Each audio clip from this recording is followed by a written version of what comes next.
हर साल भाद्रपद महीने के कृष्ण पक्ष की तृतीया तिथि को कजरी तीज का पर्व मनाया जाता है। धार्मिक मान्यता के मुताबिक इस दिन सुहागिन महिलाएं अखंड सौभाग्य की प्राप्ति के लिए व्रत रखती हैं।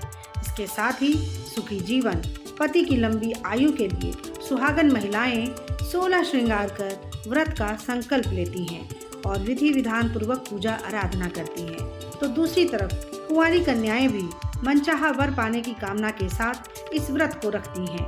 इस दिन मां पार्वती और भगवान शंकर की विधि विधान पूर्वक पूजा आराधना की जाती है। ऐसे में अगर पूजा पाठ की सामग्री में कुछ कमी रह जाए तो फिर पूजा का पूर्ण फल नहीं मिल पाता। इसलिए इस वीडियो में हम लेकर आए हैं कजरी तीज की पूजा से जुड़ी वो तमाम बातें जो आपकी पूजा को और फलदायी बना सकती है। लेकिन उससे पहले जान लेते हैं कि कब है कजरी तीज का व्रत। ज्योतिष के अनुसार भाद्रपद कृष्ण पक्ष की तृतीया तिथि 21 अगस्त को शाम 5:06 से शुरू होगी।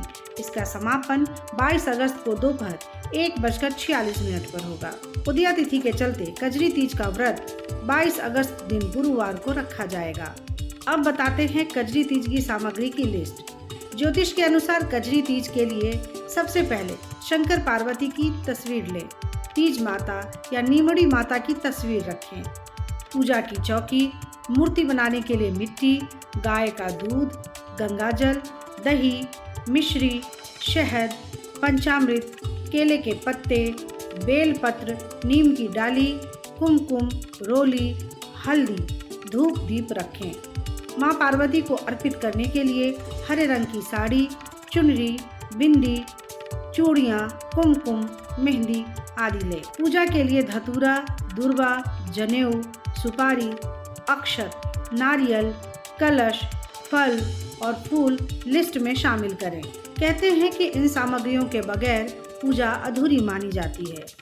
और अब जान लेते हैं पूजा का पूरा विधान। तो कजरी तीज के दिन सुबह जल्दी उठें और स्नान ध्यान कर साफ सुथरे कपड़े पहनें। इसके बाद मंदिर की अच्छे से साफ सफाई कर लें। अब एक चौकी पर लाल या पीले रंग का कपड़ा बिछाएं और शिव पार्वती की मूर्ति या चित्र स्थापित करें। इसके बाद मिट्टी से शिव पार्वती की मूर्ति बनाएं। गौरी शंकर की विधि पूर्वक पूजा करने के बाद मां पार्वती को श्रृंगार की सामग्री अर्पित करें। इसके बाद भगवान शिव की पूजा करें और उन्हें दूध, दही, बेलपत्र, गंगाजल और अन्य सभी सामग्री अर्पित करें। नीमड़ी माता की भी पूजा करें। पूजा के पूर्ण फल की प्राप्ति के लिए कजरी तीज की कथा का पाठ भी जरूर करें और रात में चंद्रदेव की पूजा कर उन्हें अर्घ देकर ही अपना व्रत खोलें। इस दिन चंद्रोदय कब होगा ये जान लेना भी बहुत जरूरी है। तो पंचांग के अनुसार कजरी तीज के दिन चंद्रोदय रात 8:20 पर होगा। व्रत का पूरा फल पाने के लिए कुछ खास बातों का ध्यान रखना जरूरी होता है। खास तौर पर कजरी तीज के व्रत में क्या खाएं और क्या नहीं, साथ ही पूजा का पूरा फल पाने के लिए क्या उपाय किए जा सकते हैं। तो धर्म के जानकारों के मुताबिक सुहागिन महिलाएं कजरी तीज का निराहार व्रत रखती हैं, यानी पूरे दिन कुछ भी नहीं खाती हैं। किसी खास परिस्थिति में महिलाएं फलाहार कर सकती हैं, इसमें फल, सब्जियां और दही शामिल कर सकती हैं। कजरी तीज के व्रत में कुछ चीजें बिल्कुल भी नहीं खाना चाहिए, जैसे चावल, रोटी, दाल जैसे अन्न का सेवन नहीं करना चाहिए। लहसुन और प्याज का सेवन वर्जित है। इसके अलावा मांसाहार का सेवन भी बिल्कुल नहीं करना चाहिए। व्रत में महिलाओं को नमक भूल से भी नहीं खाना चाहिए। माना जाता है कि इस दिन सही विधि विधान से पूजा करने से पति पत्नी के रिश्ते में मधुरता आती है और परिवार में सुख शांति बनी रहती है।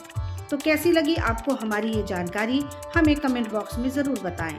बाकी धर्म कर्म से जुड़ी तमाम जानकारियों के लिए सब्सक्राइब कीजिए हमारा डिजिटल चैनल और देखते रहिए न्यूज़ नेशन स्तुति।